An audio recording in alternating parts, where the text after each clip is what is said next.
قال ابو عیسی گفت هذا حدیث حسن صحیح، این حدیث حسن صحیح است. حدیث حسن دیگر حدیث است، حدیث صحیح دیگر حدیث است و این اصطلاح حسن صحیح ما در شرح مصطلح الحدیث یک باب علاهیده درباره حدیث حسن صحیح بود بیان کرده است. میتونید به شرح مصطلح الحدیث در شبکه بیان بازگردید. بعد از آن گفتن که و معنی هذا الحدیث، معنای این حدیث چی است؟ قتاله کفر.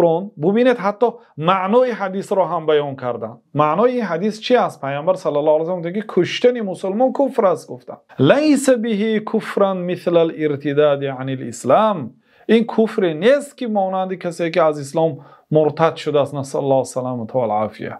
این کفر نیست که از دایره اسلام انسان را بیرون برآورد گفتن. و الحجة فی ذلک، بعد گفتن که دلیل برای این گپ ما روی عن النبی صلی الله علیه و سلم انه قال، و در دیگر حدیث از جناب رسول الله صلی الله علیه و سلم روایت شده است که من قتل متعمدا فاولیاء المقتول بالخیار، کدام انسانی که قصدا کشته شود، من قتل باشد، من قتل متعمدا، کسی که اگر قصداً یه مومن را به قتل رساند، صاحبان مقتول، اولیا یعنی خویش و تباران، صاحبان شخص کشته شده اختیار داره ان شاء قتلوا و ان شاء عفوا، اگر خواهند میکشند به معنی که از قاضی طلب میکنند که بله ما میخواهیم قصاص گرفته شود، حکم قتل داده شود برای همین آدمی که پدری ما را به قتل رسانیده است یا برادری ما یا فرزند ما را به قتل رسانیده است، حکم قصاص داده شود.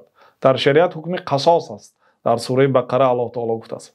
بعد پیامبر علیه السلام گفتند که صاحبان میت اختیار دارند، اگر خواهند به قتل میرسانند، یعنی معنای به قتل میرسانند خودشان به قتل نمیرسانند، فقط از قاضی طلب میکنند که حکم قتل دهد و ان شاء عفوا، اگر خواهند عفو میکنند. ببینید امام ترمذی چه خیلی دلیل آورده ایستاده.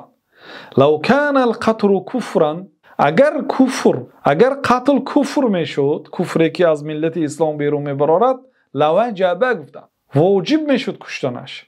لیکن وقتی که کافر که نمیشد، بنابراین حتی الله تعالی گفت که فمن عفی له من اخیه شیء، کدام انسانی که یک مسلمان به قتل رساند و از جانب برادرانش عفو کرده شود، الله تعالی گفت که از جانب برادرانش عفو شود، یعنی از جانب صاحبان میت عفو شود. صاحبان میت گفتن که ما این عفو کردیم، یعنی ما اجر از الله تعالی میگیریم و یعنی قتل این انسان نمیخواهیم و بلکه ما این از گناهش گذشتیم، عفو کنند.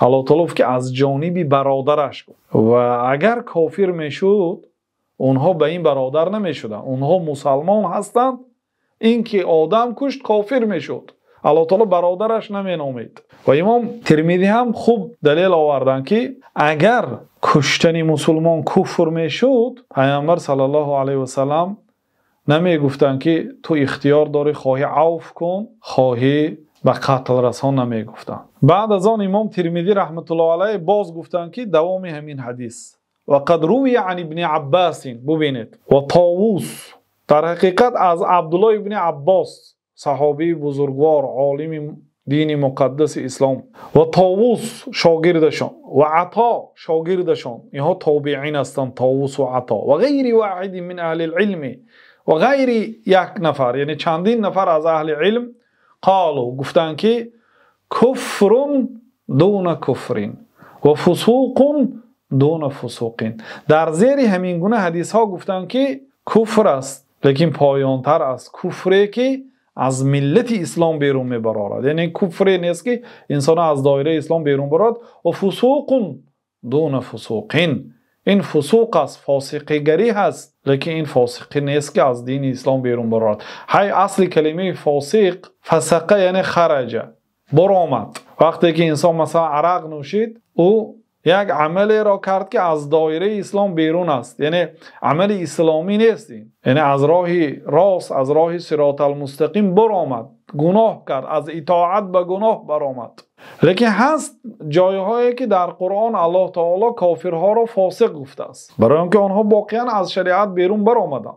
و در اصل لغت عرب کلمه فسق به معنای خروج است، برآمدن. بنابراین عرب ها میگویند که فسقت الرطبة عن قشرها اذا خرجت. خرما وقتی که خرمای تر است، فسقت الرطبة عن قشرها، از پوستلاخش اگر خرما بیرون برآید عرب ها فسقت میگن، خرما برآمده است. خلاصه به معنای برآمدن هست. این حدیثی که امام ترمذی روایت کردن، چخیلی که امام ترمذی حکم کردن حسن و صحیح است، یعنی مرتبه هست که از حسن بالاتر است و از صحیح پایانتر است. و شیخ ناصر الدین هم این حدیث را صحیح گفتند.